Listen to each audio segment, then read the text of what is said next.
या निवडणुकीच्या अनुषंगानं आज आपण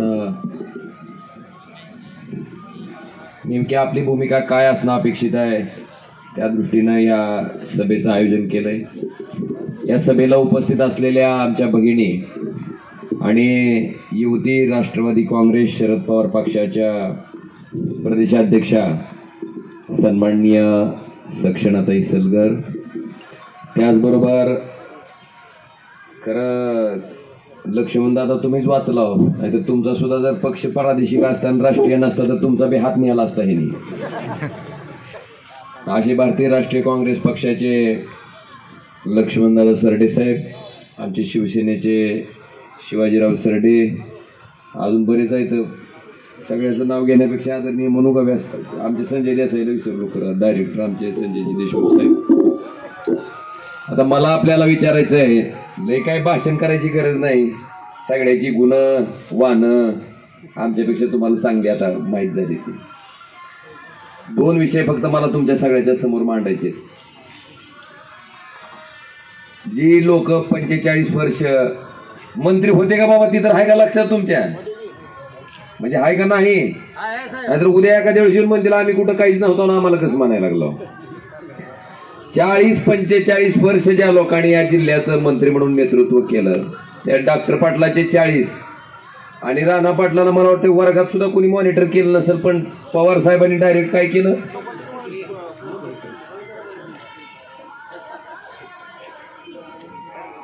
आणि मग 45 वर्ष त्यांची सत्ता झाल्याच्या नंतर त्या 45 वर्षाच्या सत्तेचा उपयोग आपल्या जिल्ह्याला काय झाला ह्याचं जर आपण अवलोकन केलं तर दोन गोष्टी त्याला आपल्याला लक्षात येण्यासारख्या आहेत।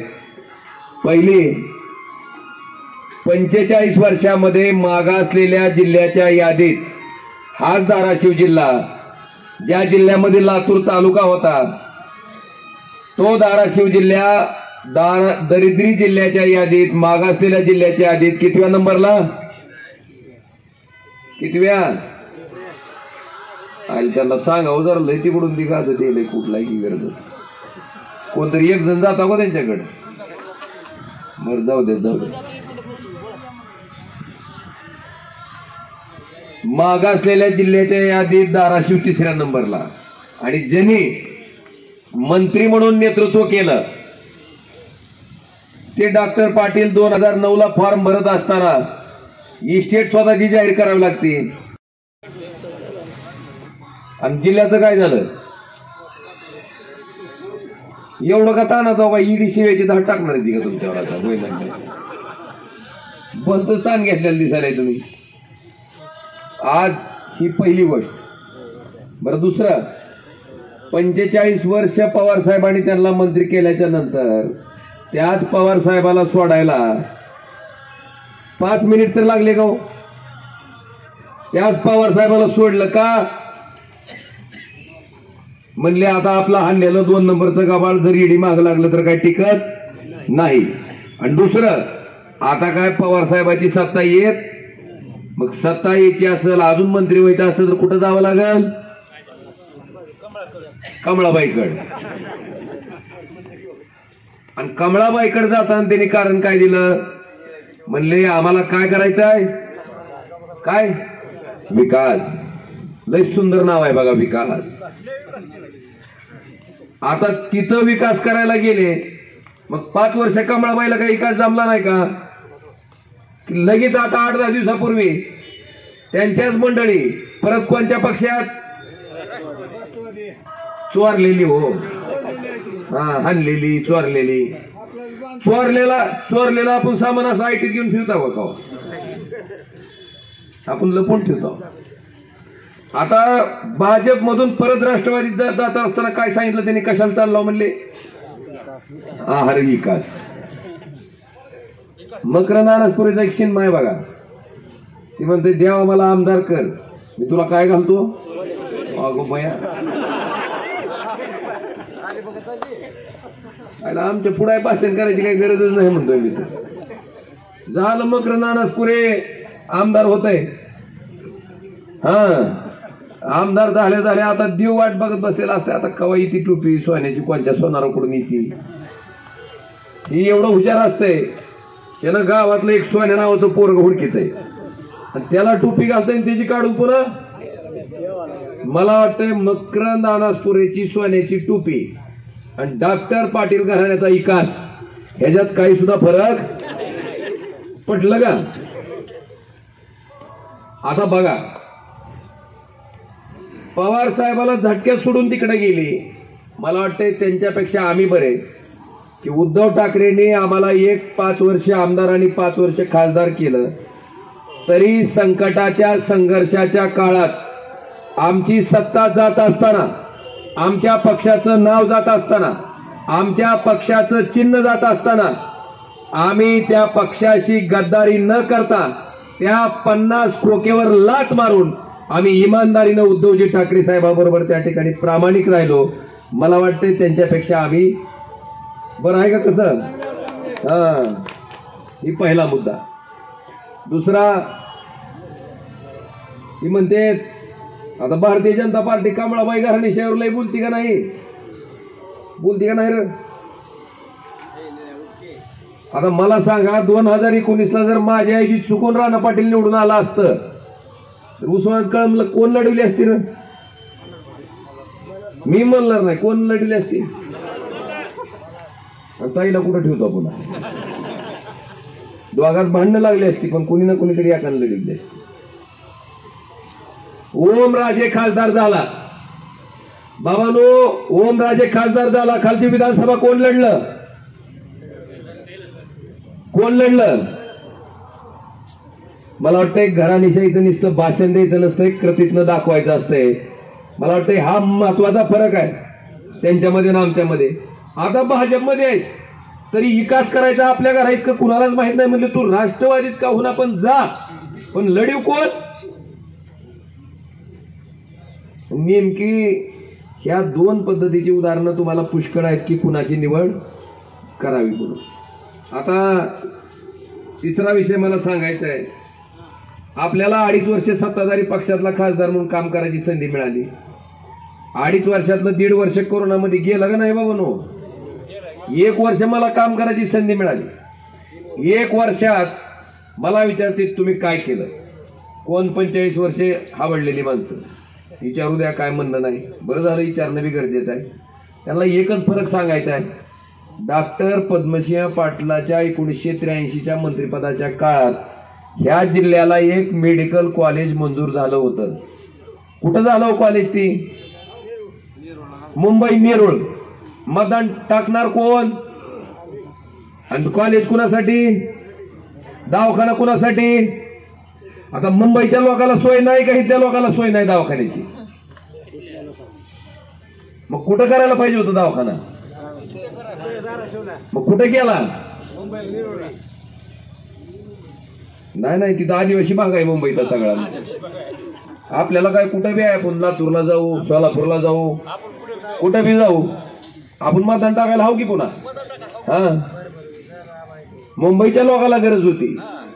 आणि दुसरी सगळ्यात महत्वाची गोष्ट की कॉलेज नेलं तिकडं, पण कुणाच्या मालकीचं केलं? पुन्हा शासनाच्या मालकीचं आहे का? जी हाणलेली शेतकऱ्याची ट्रस्ट आहे, हाणलेल्या ट्रस्ट मध्ये हाणलेलं कॉलेज घेतलं पुन्हा. फरक आहे ही एक. ओमराजेनं 1 वर्षाच्या कालावधीमध्ये शासकीय वैद्यकीय महाविद्यालय कुठं मंजूर केलं? धाराशिवला. कुणाच्या मालकीचं केलं? 100% सरकारच्या मालकीचं. तिथं तोंड घातलं नाही त्यांचं सरकार, अजून काय ऍडमिशनला पैसे मिळतील. आणि आता 3ऱ्या वर्षाचा प्रवेश चालू आहे आणि अभिमानानं सांगतो पुढच्या वर्षी आपल्या जिल्ह्यातनं डॉक्टर झालेले पोरं त्या मेडिकल कॉलेजमधून बाहेर पडायला सुरुवात होती. आता त्यांनी त्या कॉलेजबद्दल बोलायला सुरुवात केली. म्हणले आम्ही 50 लाख रुपये खर्च करून लोकांना उपचार दिले. म्हणते किती? आता मी माहितीच्या अधिकारात त्या मेडिकल हॉस्पिटलची माहिती काढली. गंमत काय माहितीये का? महात्मा फुले जन आरोग्य योजना आहे बघा शासनाची, त्याच्यात दवाखाना इलाज करताय आणि जी काही इलाज गोरगरिबावर केलाय त्याचे पैसे कोणाकडे मागताय? सरकारकडे. सरकार त्यांना पैसे देते. तर ह्या योजनेतनं ह्या पट्ट्या Terna speciality hospital and research centre, म्हणजे आपलं हाणलेलं कॉलेज मुंबईला नेलेलं, त्या कॉलेजमधलं मी माहिती घेतली. 2012ला ही योजना लागू झाली आणि 24 पेशंटवर यांनी उपचार केले, 25 प्रकारचे उपचार केले आणि 2,50,750 रुपये ही शासनाकडून घेतली. 2013ला 16 पेशंटवर उपचार केले, 16 पेशंटवर 138 प्रकारच्या शस्त्रक्रिया केल्यात. किती म्हणजे अख्खा माणूस खोल फिटिंग करून टाकलाय. माझ्याकडे माहितीच्या अधिकारात आहे, मी काय माझं म्हणतं सांग ना. 16 पेशंटवर किती शस्त्रक्रिया आहेत? 138. आणि त्याचा खर्च किती आहे? 10,13,500. मला सांगा पुन्हा पुढचं 2014चं साल, 9 पेशंटवर 80 खोल फिटिंग आहेत शस्त्रक्रिया. 9 पेशंटला किती? आणि त्याचा खर्च किती आहे? 11,32,500. म्हणजे 9 पेशंटचे 11,32,500 काढले. आणि असं सगळं बघितल्याच्या नंतर 2012 ते 2023 11 वर्षात 18,23,71,248 रुपयाचा आहेर ह्या दवाखान्यानं शासनाकडून काय केलाय? घेतला. मला सांगा, वर्षाला 1,80,00,000 रुपये घेतले आणि तुम्हाला नीट करून आणते काय म्हणते, आम्ही तुमचा खर्च फुकट केला.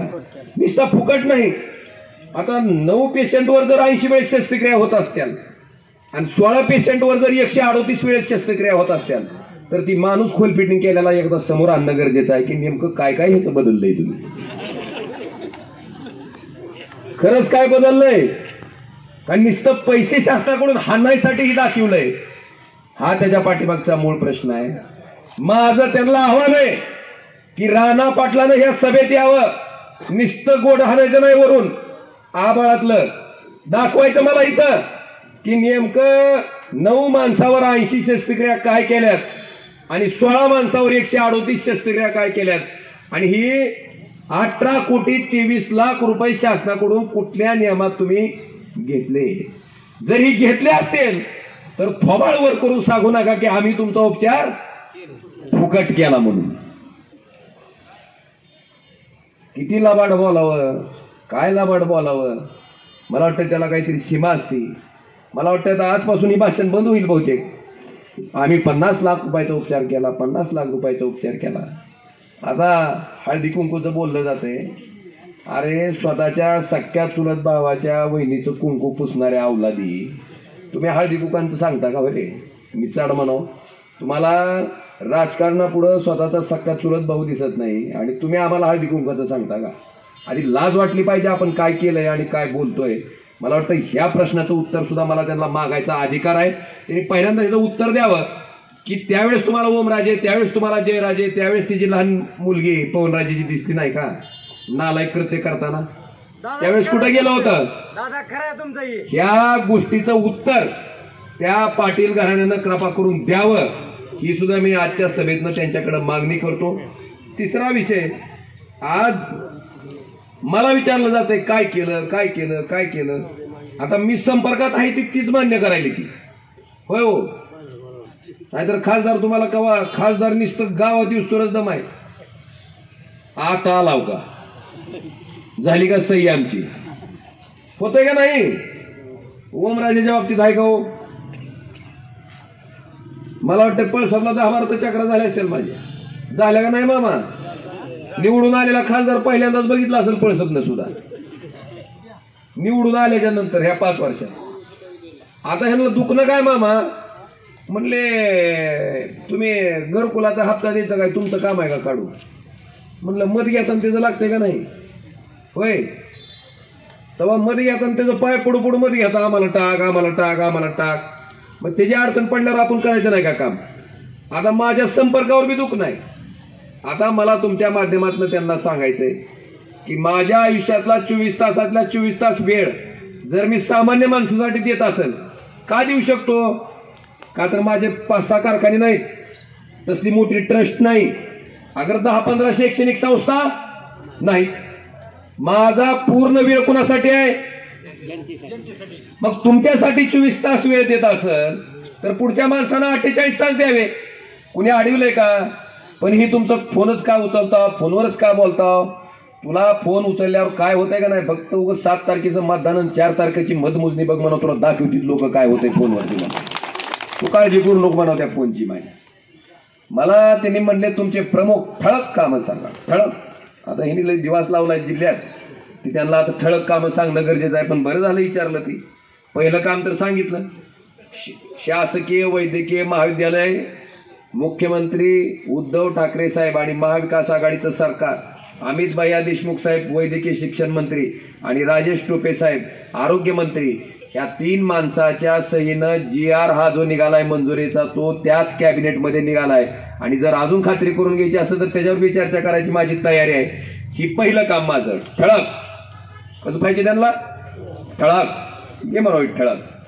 दुसरं, आता लाईटीचं तर तुम्हाला गीता माहिती आहे की लिंक लाईन टाकली तेव्हा पळसपची का जोड दिली नाही हो? त्याला काय येड्या बाबडीच्या शेताला पाणी द्यायचं होतं, तुमचा ऊस वाळायला होता. मग आपण लिंक लाईन टाकून घेतली. काय म्हणलं बाबा मंजुरी पुन्हा करता येईल. आता समजा एखादा पेशंटचा ऍक्सिडेंट झाला, आपण त्याला सरकारी दवाखान्यात घेऊन गेला, मग डॉक्टर म्हणताय ती कागदपत्राची पूर्तता करा. आपण त्याला काय म्हणता? करता मी पूर्तता, आधी पेशंट वाचवला आमचा. का कागदपत्राची पूर्तता झाल्याशिवाय डॉक्टर हात लावित नाही? राणा पाटलाचं काय म्हणणं आहे? पूर्तता झाल्याशिवाय कस काय हात लावला, कस काय पेशंट वाचला? तीच गत आहे. मामा पहिल्यांदा शेतकऱ्याची डीपी काय व्हायचं, डीपी ओव्हरलोड असल्यामुळे डीपी आपण मंजूर करायची.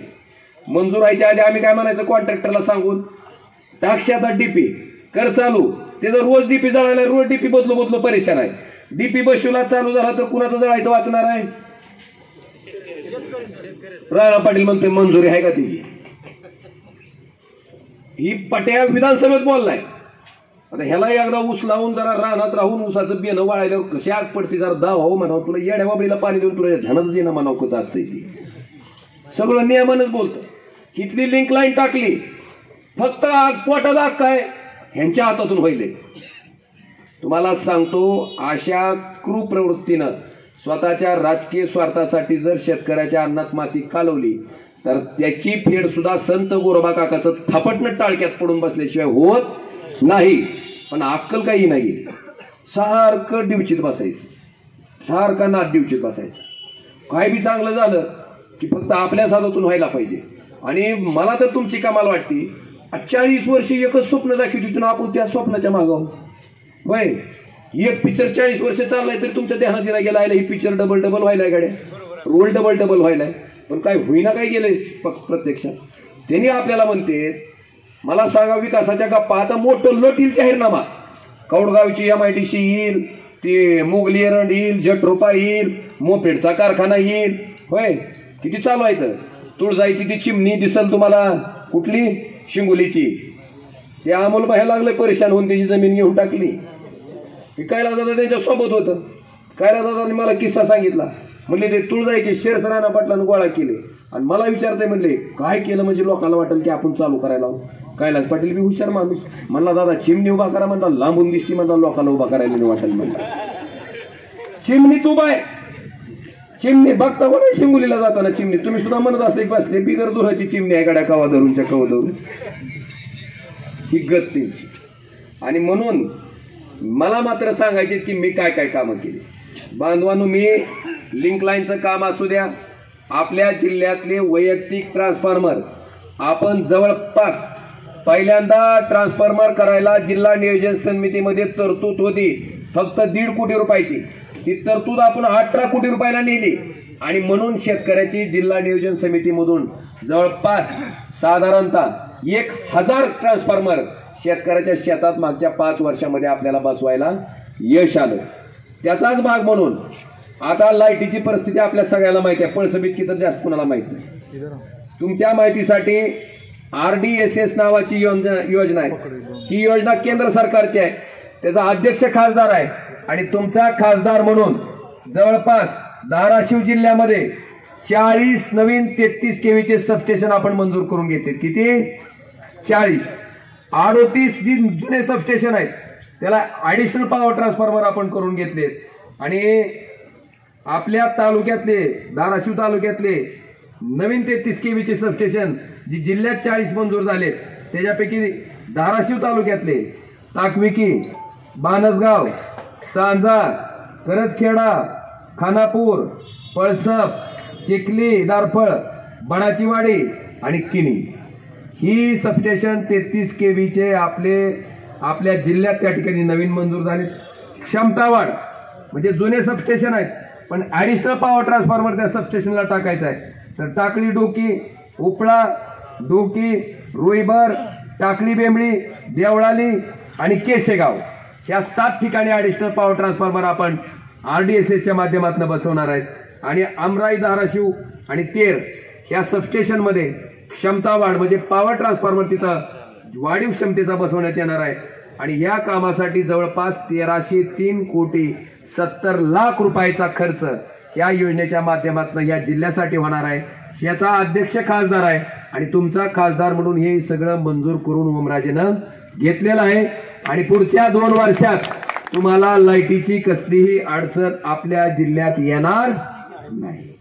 ही माझं दुसरं ठळक काम. पुढं कृष्णा मराठवाडा सिंचन प्रकल्प तुम्हाला माहिती आहे निवडणूक आली की 60 TMC आणि 21 TMC पाण्याची चर्चा झाल्याशिवाय संपत नाही. मंजूर विलासराव देशमुख साहेबांनी 2004 मध्ये केली. आपला पटावी होता पाटबंधारे मंत्री पण धरण धनेगावचं आपल्या जमिनीत पाणी लातूरला, तुमचं खालचं माकणी कुणाच्या जमिनीत पाणी. एवढा विकास भाग पुरुष कुठं बघितला नसेल तुम्ही. बरं धनेगाव डॅमच्या पुढे तुम्ही बघा जी मांजरा नदी जाते प्रत्येक ठिकाणी विलासराव साहेबांनी बॅरेजेस केलेत का नाही. आणि आपल्याकडे काय आहे दार तुटलेली कोल्हापूर पद्धतीची बांधारी हाय का. एखादं बांधाऱ्यात पाणी अडतंय का. मला काय म्हणायचंय तसेच बॅरेज जर मांजरा नदीवर महाग झाले तसेच बॅरेजेस जर तेरणा नदीवर महाग झाले तर त्या पाण्याचा फायदा झाला नसता का. अहो पाटबंधारे मंत्री म्हणजे त्याच्यात सैन्य सगळं होतंय. असलं पद असताना जर ह्या बाजाराला करून घेणं झालं नाही मला वाटतं त्याच्यापेक्षा आम्ही बरे.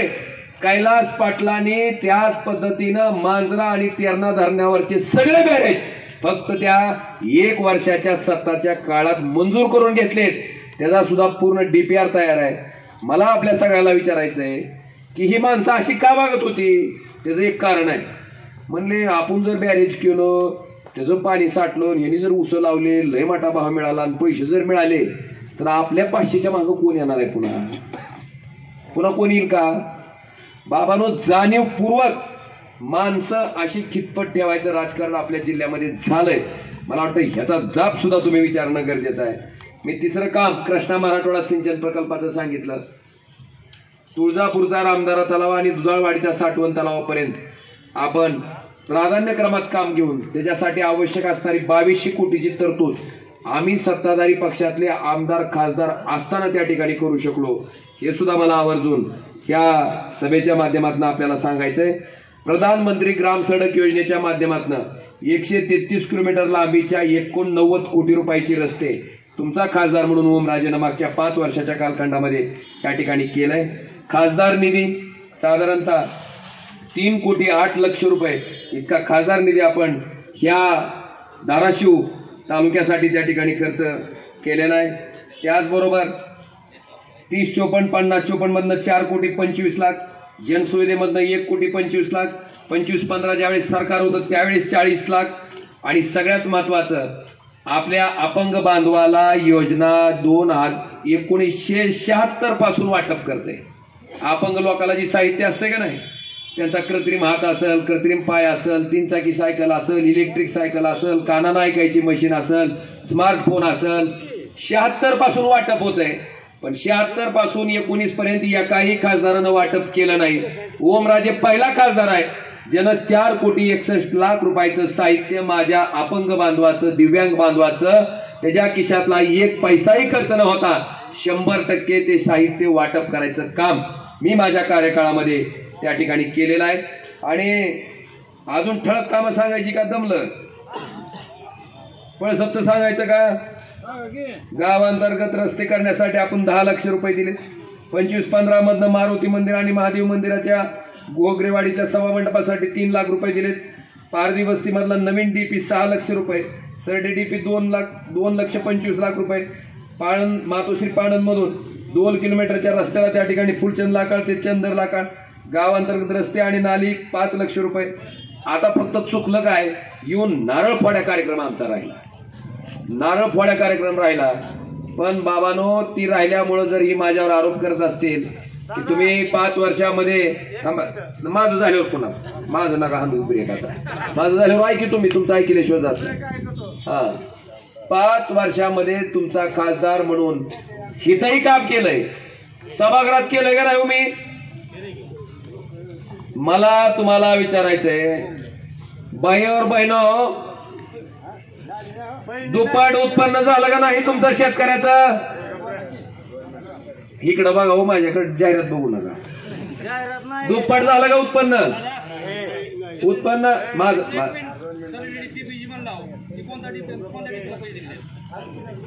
आर्ग्युमेंटेशन झालेलं आहे. तुला काय करतो, एवढं झाल्यावर दाखवतो, बघून घे की. 100% झालंय बाबा, झाल्याशिवाय मी गापा हानीत नाही. हा, प्रशासकीय मान्यता आहे दाव. मी काय आता आपण प्रश्नावर कुठल्या होता? उत्पन्न दुप्पट झालं का नाही आज कसं म्हणतो? 14ला नांगरटचा भाव काय होता? 2014ला. आता किती आहे नांगरटेचा भाव? मग दुपटीनं नांगरण करायला म्हणल्यावर दुप्पट झाल्याशिवाय करायला का? डीएपीचं खताचं पोत 2014ला कितीला होतं? 14ला हो, 450ला होतं. मला माहिती आहे की माझ्याकडे वावर आहे की. आता कितीला झालंय?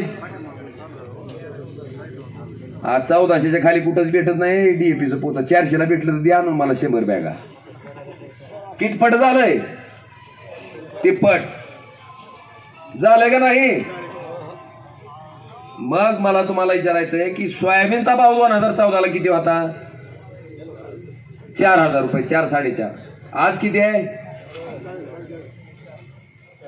झालं का नाही उत्पन्न दुप्पट? 11,000 रुपये क्विंटलला सोयाबीन गेलेला आठवतंय का तुम्हाला? अजून सुद्धा घराने सोयाबीन असेल बघा, बऱ्याच जणांचे ठेवलेलं आहे, सगळ्याच्या घरात आहे.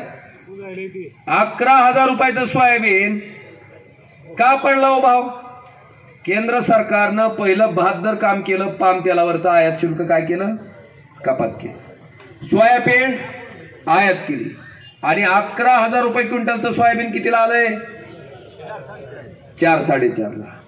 एका क्विंटल माग किती रुपये नुकसान आहे हो?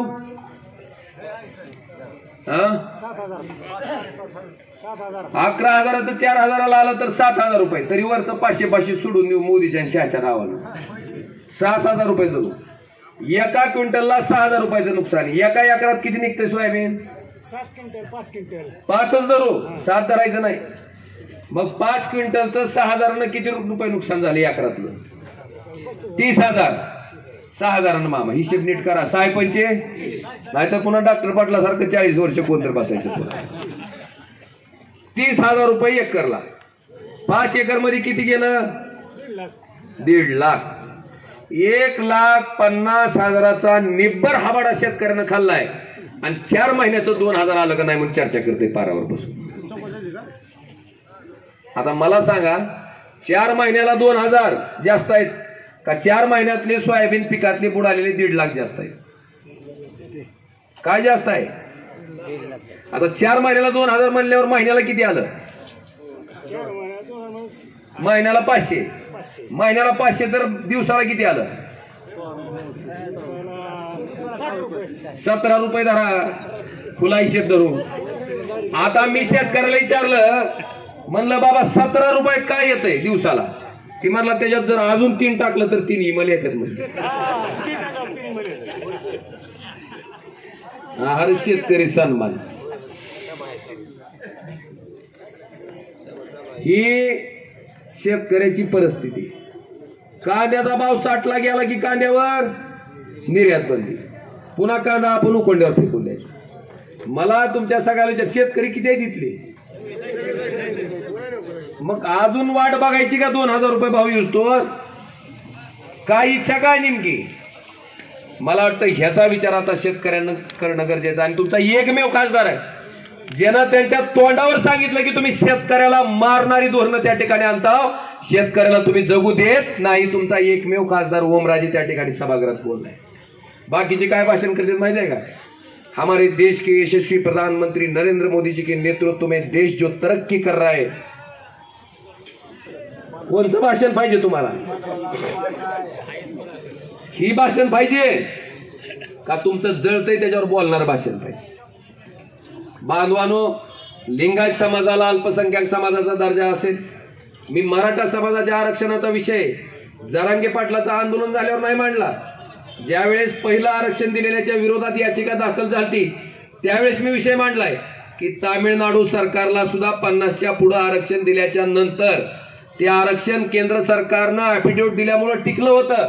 मग तामिळनाडू राज्याचं जर टिकत असेल तर महाराष्ट्राचं सुद्धा तामिळनाडूला जे केलं केंद्र सरकारनं त्याच प्रकारचं ॲफिडेव्हिट द्यावं आणि महाराष्ट्रातलं मराठा समाजाचं आरक्षण सुद्धा टिकवावं, ही मागणी करणारा पण मीच एकमेव खासदार त्या लोकसभेत होतो.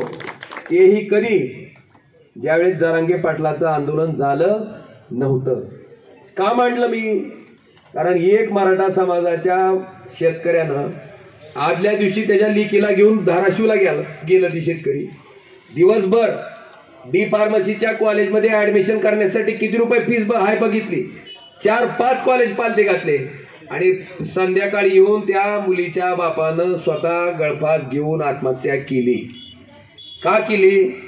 तर स्वतःच्या लेकराला शिकवण्या इतके पैसे सुद्धा माझ्याकडे नाही. मला सांगा, कुणाला आपल्या लेकराला मागे ठेवून जावं वाटतंय? कुणाला आपला प्रपंच उघड्यावर ठेवून जावं लागतंय?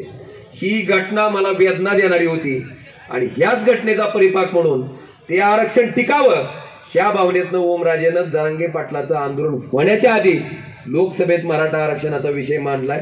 मी मराठा समाजाच्या आरक्षणाचा विषय मांडलाय. आता सुद्धा माझं म्हणणं आहे की तुम्ही 50च्या पुढे दिलेलं आरक्षण टिकवायचं असेल, ओबीसी मराठ्यामध्ये जर वाद लावायचा नसेल तर 50ची मर्यादा कुठं वाढवणं गरजेचं आहे? संसदेत कायदा करा, 50ची मर्यादा वाढवा. 50ची मर्यादा वाढल्याच्या नंतर राज्यानं घेतलेलं आरक्षण सुद्धा त्या ठिकाणी टिकतंय. मला वाटतंय हा विषय 7 वेळेस लोकसभेत मांडणारा पण मी एकमेवच खासदार आहे. आज ही विषय का सांगतोय? का तर माझ्या पूर्वी पद्मसिंह पाटील खासदार असताना एकदाही सभागृहात तोंड त्यांचं उघडलेलं नाही. मग खासदार नेमकं व्हायचंय कशासाठी? प्रतिष्ठा म्हणून व्हायचंय का तुमचे प्रश्न मांडायचे म्हणून व्हायचंय? ह्याचा विचार सुद्धा सामान्य जनतेनं करावा, ही माझी कळकळीची विनंती आजच्या सभेच्या माध्यमातून आहे. मी तुमचा खासदार म्हणून मागचे 5 वर्ष अखंडपणे प्रामाणिकपणे काम केलेलं आहे. आज मला सगळ्याला विचारायचंय, काही लोक तर अशी गमतशीर आहेत, पक्ष बांधलेत आणि त्याचं समर्थन करते. काय म्हणते मामा, ही म्हणजे आता कार्यकर्त्याला कोडच आहे की दुपारून ज्या पक्षात आहे ती रात्र पोचतो राहील का निराळ्याच पक्षात जाते काही सकाळ पोचतो? आहे का नाही तुम्हाला प्रश्न? एका माणसानं तर परवा राणा पाटलाच्या पोरांना म्हणला, राणा पाटलाचं भाषण आठवतंय का? माझ्या हृदयात पवार साहेब आहेत म्हणले. आपली काय राष्ट्रवादी सोडून जाताना काय म्हणले? हृदयात कोण आहे? शरद पवार साहेब. आणि हृदयावर दगड ठेवून कुठं चाललो म्हणले? पवार साहेब सुद्धा म्हणले, आता एवढा आकाश शरद पवार तुझ्या हृदयात बसला का म्हणले. पवार साहेबांचंच भाषण आहे. मला तुम्हाला विचारायचंय, स्वतःच्या स्वार्थासाठी पक्ष बदलणारी मंडळी आणि ती मल्हार पाटील त्या अर्चनाताई आल्यावर बार्शीच्या भगवंताच्या मैदानावर त्यांना विचारलं, आता तुम्ही राष्ट्रवादी काँग्रेस चोरलेल्या घड्याळाकडे तुम्ही प्रवेश केलाय, मग तुम्ही पार्टी वाढवणार का?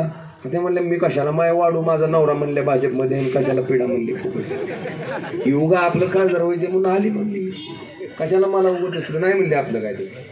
त्याच्या पुढं अण्णा मल्हार पाटलाचं भाषण ऐकलं मी. म्हणले, आमच्या रक्तात काय राष्ट्रवादी, हृदयात भाजप, राणा पाटलाच्या हृदयात शरद पवार, पोराच्या हृदयात भाजप. मग म्हणलं किडनीत एकदा शिंदेगड टाक म्हणलं आणि लिव्हर मध्ये मनशे. मग सगळे पक्ष सगळ्या पक्षाचे सगळ्या अवयवात गेलं की रात्रीतून पक्ष बदलायला तयार. पुन्हा दुसऱ्या दिवशी भाषण माझ्या लिव्हर मध्ये मनशे होतं म्हणून मी कुठं गेलो. काय बोलता काय भाषण करता इतकं लोकांना ग्रहित धरून करत असते तो. मला विचारते आज रामनवमी आहे, रामनवमीच्या शुभेच्छा मामा सगळ्याला. आता माझं नाव काय ओम नाव कुणाच्यात ठेवते. अरे होय पण कुणाच्यात हिंदू मध्येच ठेवते ती. आता भाजपवाल्याकडून सर्टिफिकेट आणायचं का मी मला द्या म्हणून हिंदुत्वाचं सर्टिफिकेट. माझ्या पोराचं नाव रघुवीर आहे त्यानं आणायचं का सर्टिफिकेट. अरे तुम्ही प्रभू श्रीरामाचं मंदिर बांधलं आम्हाला आनंद आहे दुःख नाही आनंदच आहे त्याचा. पण प्रभू श्रीरामाला तुम्ही असं बोटाला धरून जर मंदिरात नेलेलं लहान लेकराला दाखवित असाल तर ती रामाचा सन्मान आहे का अपमान आहे. काय सांगा की आज प्रभू श्रीराम एक वचने होते.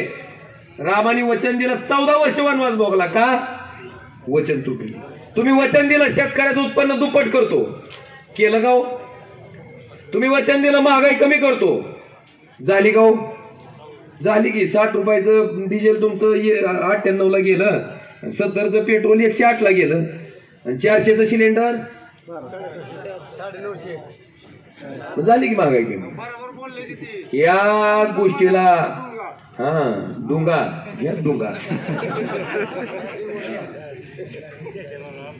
मला वाटतंय राज्यकर्ती माणसानं जे बोललाव त्या पद्धतीनं वागलं पाहिजे. ती जर वागत नसतील तर मला वाटतं ह्याच्या बाबतीत सुद्धा आता निर्णय घ्यायचा अधिकार कुणाचा आहे का नाही. आणि म्हणून आता फक्त एक भानगड झाली तिथं सक्सेनाताईचं घड्याळ नेलं चोरून. ती चोरून अर्चनाताई तुमच्या पुढे आल्यात आता चोरलेलं घड्याळ घेऊन. कोर्टानं सांगितलंय त्यांना चोरीचा माल आहे ती प्रत्येक ठिकाणी लिहायचंय की अजून ह्याचा निकाल लागलेला नाही. ही न्यायप्रविष्ट प्रकरण आहे. ती घड्याळ घेऊन आता पुढे आल्यात.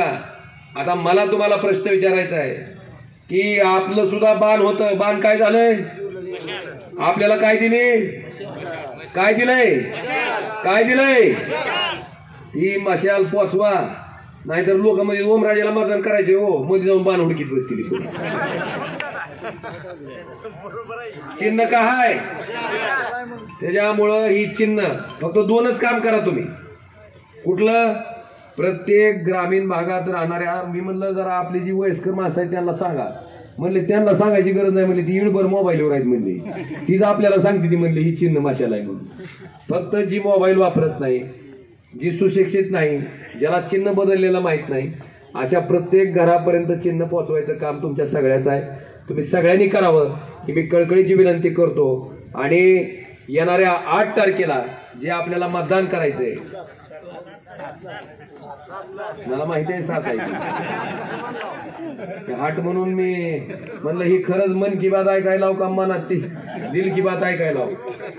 पण हे मला वाटतंय मन की बात पेक्षा दिल की बात ऐकायला. कारण 8 म्हणल्या खंडदिशी काय म्हणलं 7. येणाऱ्या 7 तारखेला मी प्रामाणिकपणे तुमच्यासाठी 5 वर्ष झगडलेलो आहे. काम केलंय हक्कानं काम केलंय. तुमच्या सगळ्याचे फोन उचललेत सगळ्याची कामं मार्गी लावलेत. कुणाचं दवाखान्यातलं बिल असेल मार्गी लावलंय. जी कुणाला अवघड प्रश्न पडला असेल त्या प्रत्येक प्रश्नातनं मार्ग काढायचं काम तुमचा खासदार म्हणून मी त्या ठिकाणी केलंय. म्हणून हक्कानं उद्याच्या येणाऱ्या 7 तारखेला मशाल या चिन्हाच्या पुढचं बटन दाबून त्या ठिकाणी तुमचा खासदार म्हणून मला परत काम करायची संधी द्या ही विनंती करतो आणि आपली रजा घेतो. धन्यवाद.